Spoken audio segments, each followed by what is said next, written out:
beberapa hari terakhir ini banyak banget kejadian yang titik mapsnya itu nggak sesuai dengan alamat yang tertera di Shopee.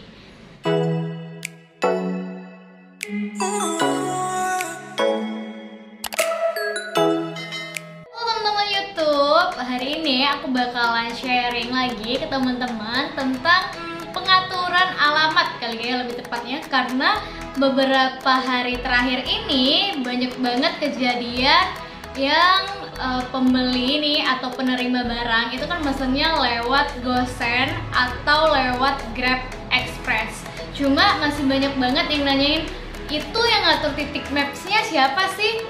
Terus banyak juga kejadian yang titik mapsnya itu nggak sesuai dengan alamat yang tertera di Shopee. Oke, kita langsung aja ngebahas itu semua satu persatu, dan aku juga nanti di akhir video aku bakalan ceritain pengalaman aku gimana caranya aku ngehadapin masalah atau trouble yang kayak gini. Biasanya apa sih yang harus dilakuin buat temen-temen yang masih pemula nih. Oke, kita langsung aja ngebahas sebenarnya siapa sih yang ngatur titik maps di Shopee. Sebenarnya yang ngatur titik maps itu bukan penjual ya, tetapi pembeli sendiri yang ngatur titik mapsnya. Oke, kalau pembeli yang ngatur titik mapsnya sendiri, itu kira-kira waktu kita tulis alamat langsung nyesuain ke titik mapsnya atau enggak sih? Nah, kalau ini jawabannya enggak. Jadi banyak banget pembeli itu yang cuma nulis lengkap alamat aja. Ya, nulis lengkap alamat aja, terus langsung di konfirmasi atau apa ya, di bawahnya langsung klik konfirmasi atau selesai kayak gitu. Tapi teman-teman nggak perhatiin bahwa di bawah alamat saya itu ada kayak maps, Google Maps kayak gitu. Nah, disitulah teman-teman ngepasin titik mapsnya sesuai dengan alamat yang teman-teman tulis di atas kayak gitu loh. Jadi kita langsung aja ngebahas gimana sih caranya ngatur titik maps di Shopee. Yuk kita langsung aja ngebahas ya. Teman-teman buka pengaturan, kemudian teman-teman klik alamat saya, terus pilih alamat toko atau utama ya. Lagi-lagi disaranin untuk pilih yang utama ya. Terus, nah masih sama juga yang di atasnya itu nama kita, nomor telepon, kemudian alamat. Alamatnya itu sama ya, provinsi, kota, kecamatan, dan kode pos. Kemudian teman-teman klik titik mapsnya tadi ya, disesuaiin alamatnya. Kalau udah, teman-teman bisa klik konfirmasi. Kemudian teman-teman bisa dilihat lagi udah sesuai belum. Kalau udah, kalau teman-teman kurang yakin, teman-teman bisa tambahin detailnya ya. Teman-teman tambahin detail, entah di lorong atau nomor rumah, atau mungkin teman-teman bisa tambahin nomor yang aktif ya.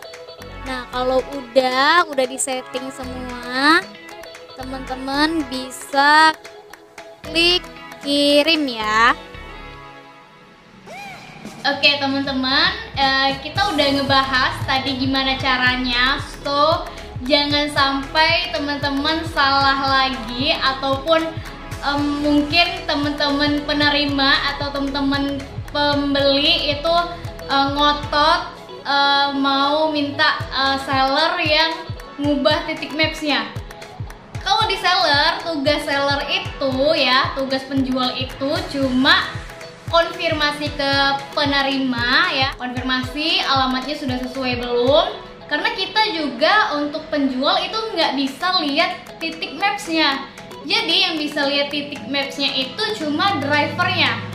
Nah, kalau aku beberapa hari ini banyak banget kejadian kayak gini, banyak banget yang titiknya salah, kemudian juga drivernya minta konfirmasikan karena ada beberapa juga yang lokasi jaraknya itu jauh, jadi ada selisih ongkir. Kalau dari pengalaman aku pribadi, dulu itu aku nerima orderan, ya nerima aja kayak gitu loh.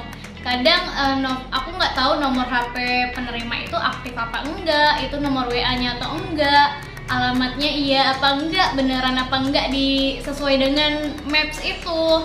Ketika request driver kayak gitu ya, request untuk pengambilan barang oleh driver kayak gitu kan, driver ojol itu ya request aja, nggak ada konfirmasi apapun. Tiba-tiba ketika lagi kena apesnya ya, sering banget dulu tuh lagi kena apesnya itu nomor penerimanya nggak aktif, terus nomor penerimanya itu nggak terhubung lewat WA. Ada juga kejadian yang titik Maps-nya itu salah.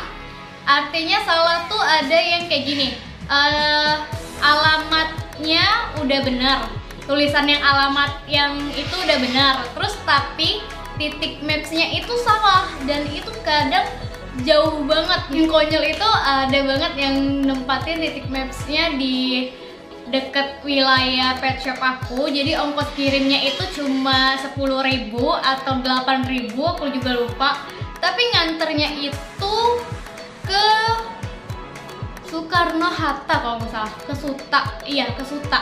Jadi kan itu kan jauh banget ya selisih ongkos kirimnya. Nah, karena banget kejadian yang kayak gitu, sekarang ini aku lebih hati-hati, lebih was-was ketika dapat orderan Grab Express atau GoSend. Karena aku selalu kalau misalnya nerima orderan dari Grab Express ataupun dari GoSend itu pasti banget aku selalu dulu konfirmasi ke pembelinya. Aku konfirmasi nomor telepon ya, biasanya aku telepon langsung sih.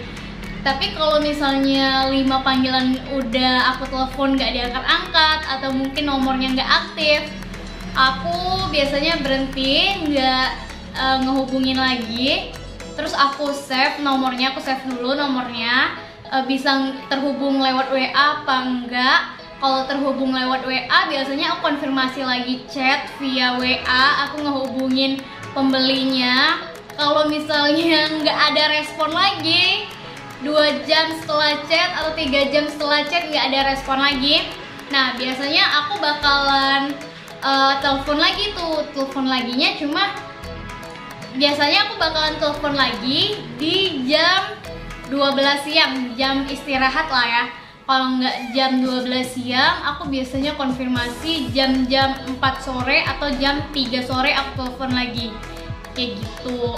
Nah biasanya ketika konfirmasi pun aku selalu nanyain alamatnya udah sesuai belum, nomor HP-nya tolong standby HP ya kak, karena nanti drivernya bakal ngehubungin lagi, ngecek alamat kakak apakah sesuai apa enggak, kayak gitu loh. Selain itu ketika udah aku konfirmasi titiknya udah sesuai, nomornya aktif, aku baru bisa request drivernya ya. Jadi drivernya langsung datang. Ketika drivernya datang pun aku konfirmasi ulang, penerimanya siapa mas, terus titik Maps-nya sesuai nggak. Nah kayak gitu, jadi aku selalu konfirmasi kayak gitu juga ke drivernya. Ketika drivernya udah bilang iya sama sesuai, oke, barang bisa langsung dikirim. Tapi ada juga yang titiknya nggak sesuai. Titiknya nggak sesuai, ada yang melenceng jauh banget, ada yang ongkos kirimnya sama. Nah kalau yang melenceng jauh banget itu biasanya aku telepon ulang lagi penerimanya, tanyain, kak ini kan yang ngatur titik Maps-nya pembeli nih, dari akun pembeli. Nah ini titik Maps-nya itu salah, titik Maps-nya tuh di sini. Nah kita nanti bakalan cek ulang ya melalui aplikasi ojolnya, apakah ada selisih ongkir. Kalau nanti selisih ongkir, misalnya ongkos kirimnya di titik Maps yang salah itu cuma 15.000, tapi di titik Maps yang benar itu ongkos kirimnya 25.000. Nah jadi kalau misalnya selisih itu kan jadi selisihnya 10.000 rupiah nih. Biasanya aku telepon ulang penerimanya, konfirmasi, tanyain kak ini ongkos kirimnya ada selisih loh, ada nambah 10.000.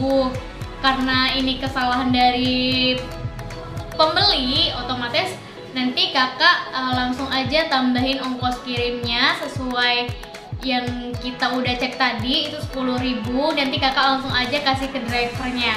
Nah biasanya kayak gitu.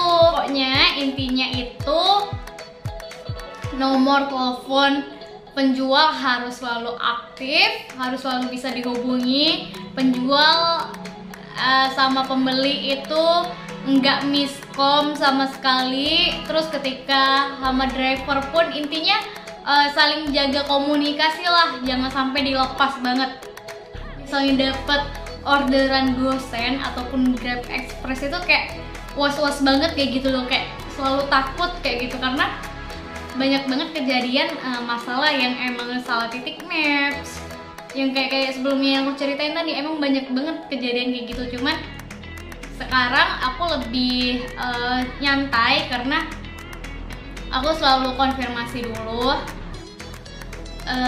Itu pengalaman aku, cerita aku, sekaligus sharing juga sih sebenarnya. Buat temen-temen pembeli nih ataupun temen-temen seller yang masih pemula, pastiin kalian nonton videonya dari awal sampai habis. So, jangan lupa like, comment, and subscribe channel YouTube aku. Ditunggu komentar temen-temen di bawah. See you, dadah guys.